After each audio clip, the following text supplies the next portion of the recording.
We're actually doing a career exposure with Milwaukee County DOT Department of Fleet Maintenance and Milwaukee County Highway and Milwaukee County Sheriff's Office. It's really a great option if students really want to get into the workforce right away. A lot of our people that are in the tech and trades industry in the state of Wisconsin and in the manufacturing sector are bilingual people, so I really think this could be a benefit. I see the connection between the two areas.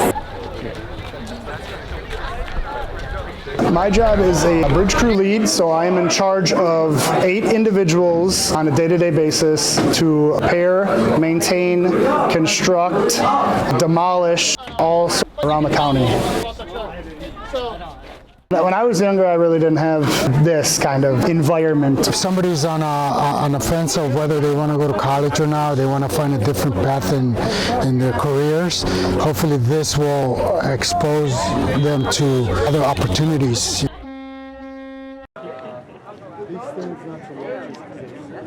I am a deputy sheriff with the Milwaukee County Sheriff's Office. We do policing around the county, the freeway system. Our deputies work in the airport, we work in the courthouse, Milwaukee County parks.